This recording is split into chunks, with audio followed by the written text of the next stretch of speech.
मैं एक टिप्पणी जोशी जी का ले लूं।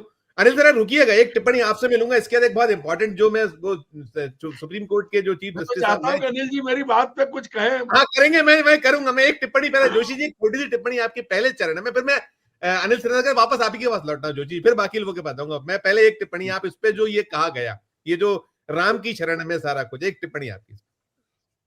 देखिए मैं राम पर तो कुछ भी नहीं बोल हम पाऊंगा, राम पे कुछ नहीं, हम राम पे नहीं, हम तो मोदी की बात कर रहे हैं, शरण शरण है, वो शरण की बात कर रहे हैं। अरे आप मैं तो खुद ही राम राम शरण हूँ। मैं हाँ, किसी आपको राम शरण, जी जी बिल्कुल बिल्कुल बिल्कुल बिल्कुल, हम देखिए राम जी की शरण में, हम राम शरण जी की चरण चरण में। देखिए हमारे 3 पूर्व पैनलिस्ट ने जिस खूबसूरती के साथ राम के बारे में बतलाया है वो काफी है। राम दरअसल आज कमोडिटी बन गए हैं इस बाजार में, कॉर्पोरेट पूंजी के बाजार में राम एक कमोडिटी बन गए, वो ईश्वर नहीं। और आपने मोदी जी का जो व्याख्यान सुना, मैं जब उसको सुन रहा था और बहुत ही तल्लीनता के साथ सुन रहा था, ऐसा लग रहा था कि मैंने भी सुना कि मैं इसको शाम को व्याख्या करूंगा, तो मैं सुन रहा था, पूरा सुना जी। मैं ऐसा लग रहा था कि मैं 21वीं सदी में नहीं 500 साल पीछे चला गया। 5 साल पीछे चले, समझे?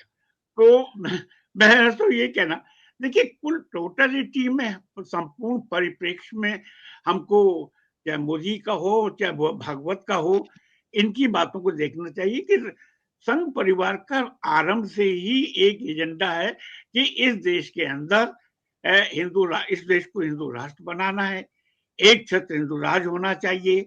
और मोदी चाहते हैं कि हम मध्यावधि चुनाव के माध्यम से कम 300 सीटों के आसपास आ जाएं, और ताकि ये बहुत तरीके से ये लोग इलेक्ट जो है ना, निर्वाचित तानाशाही जो नया शब्द है, वो निर्वाचित तानाशाही की मंजिल की ओर बढ़ रहे हैं। और उसमें चाहे राम हो या कृष्ण हो या और कोई हो, सब उनके लिए एक औजार के मात्र। तो इसलिए मैं बहुत ज्यादा इन पर अब अपना समय नहीं खपाना चाहता, क्योंकि ये अपनी आदत से बाज नहीं आने वाले। ये अब चल रहे हैं तो सोचें कि सब कि वो ये आत्मनिरीक्षण करेंगे, सेल्फ इंट्रोस्पेक्शन या सेल्फ क्रिटिसिज्म करेंगे, ऐसा इनका कुछ नहीं है। कुल मिलाकर सत्ता में कैसा रहना है।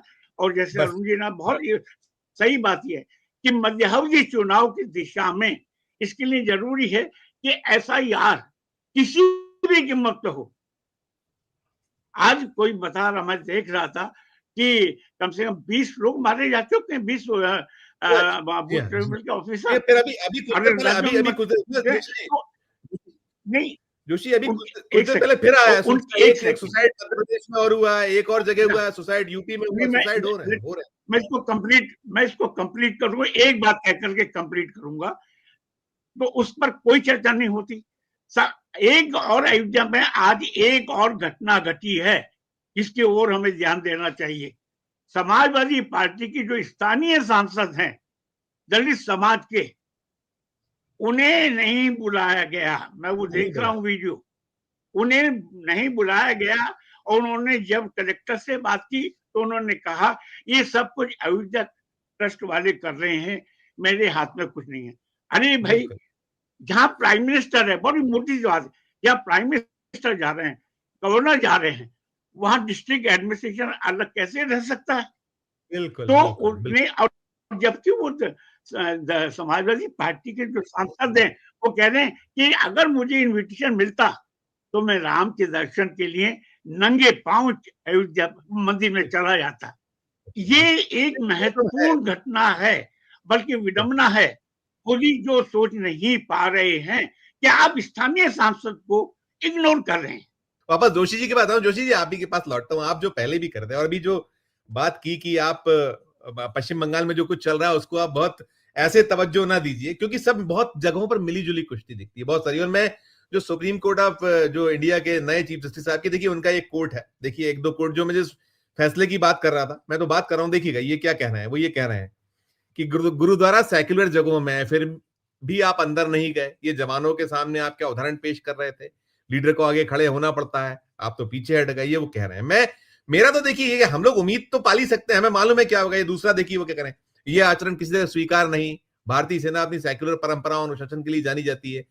आपने अपने ही जवानों की भावनाओं को ठेस पहुंचाई। जस्टिस सूर्यकांत, मैं ये बातों की बात कर रहा हूं, देखिए जो बातें हो रही हैं देश में, तमाम तरह की बातें, और फिर ये सब पे लागू करी। जिसने संविधान की शपथ ली है और जो इस तरीके से चीजों को उल्लंघन कर रहा है, हम कह तो रहे हैं कि आप नहीं जाग पा रहा है जो इलेक्शन कमीशन ऑफ इंडिया है। आप क्या क्या बोलते हैं, हर चुनाव में बोलते हैं कि मुसलमान मंगलसूत्र चुरा ले जाएंगे और क्या क्या नहीं हो रहा है। आप दुनिया भर की चीजें, पंचर बनाने वाले, और आप सारी मर्यादाएं भूल जाते हैं। तो वहां कौन इस पे डंडा चलाएगा?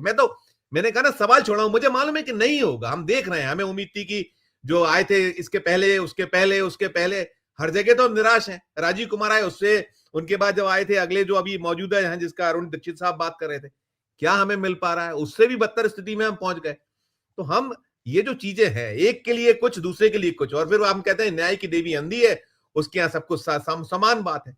उस एंगल से मैं सारे सवाल कर रहा था जोशी जी। संजीव जी, संविधान हमारा धर्मनिरपेक्ष है और समाजवादी भी है। इसमें संशोधन किया, ये सभी जानते हैं, 1975 में। आज दलील दी गई है। जो मैं जोशी जी, आज जब बात हुई, वो जो वहां राम मंदिर के बारे में, उन्होंने कहा साहब हमारे संविधान में चित्र है राम जी का, वहां आप उसको, जो आपको सूट करता है वहां बातें कर रहे हो आप। मैं उसी पे आ रहा हूं। मेरे पास संविधान की मूल पुस्तक रखी है, इतनी बड़ी, अभी सामने पीछे। उसमें राम जी सभी धर्मों की है।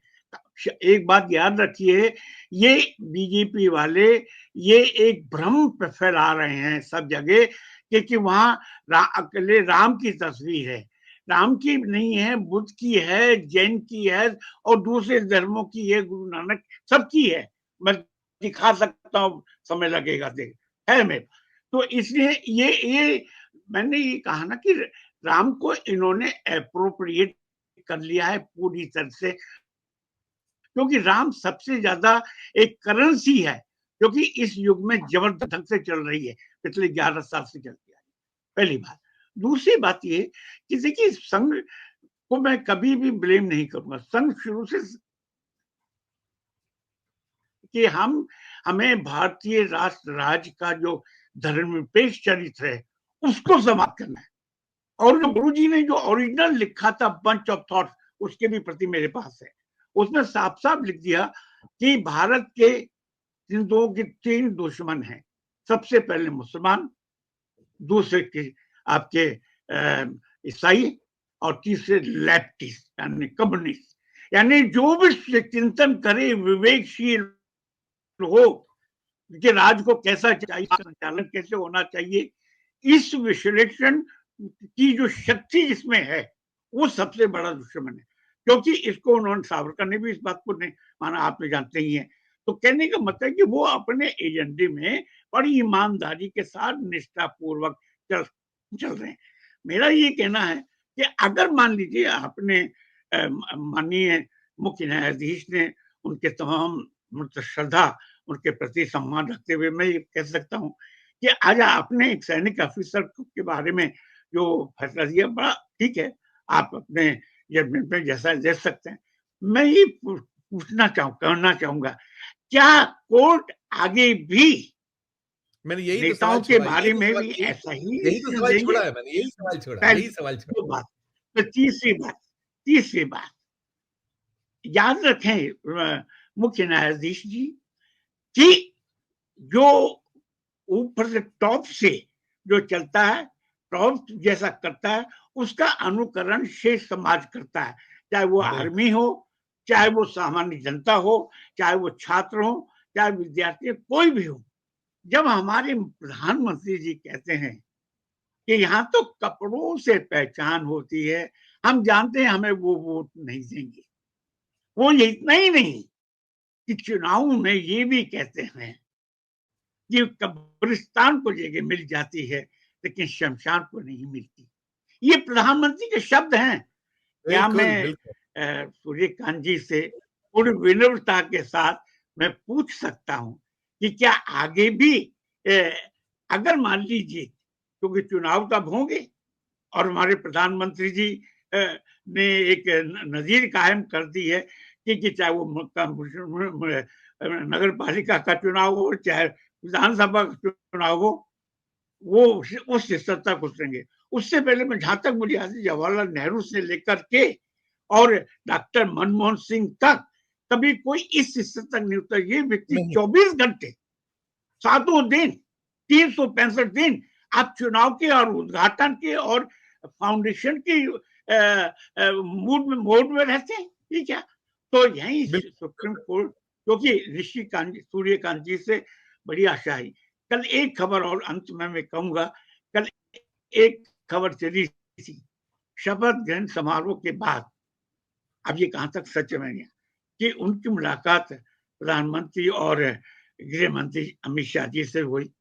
क्या शपथ ग्रहण के तुरंत बाद आप जो विवादास्पद नेता हैं, चाहे प्रधानमंत्री हो या गृह मंत्री हो, जोशी जी यही लकीर तो खत्म हो रही है। देखिए यही तो जो ये जिसमें हम सीमाएं थी वो सीमाएं नहीं। आप तो बात की, आप तो सुनिए ना, आप तो बात की बात करें, मुलाकात हुई नहीं हुई अलग, लेकिन हमने तो वही भाव देखे थे जब वो गए थे। तो जहां वो जगदीप धनखड़ साहब, तो लेकिन उनका जो डिग्री थी वो भी 90 और 80 डिग्री तो नहीं थी, लेकिन डिग्री में दिखाई पड़ रहा था। तो कई चीजें हैं जो टिप्पणियां होती। मैं बात करूंगा सर बिलाल सर से लेता हूँ। जी ऐसे समय अंत में मैं यही कह सकता हूँ कि क्या सुप्रीम कोर्ट से हम आशा रखें कि भविष्य में वो तब पूरी तटस्थता और धर्मनिरपेक्षता के साथ यही तो हमने सवाल उठाया कि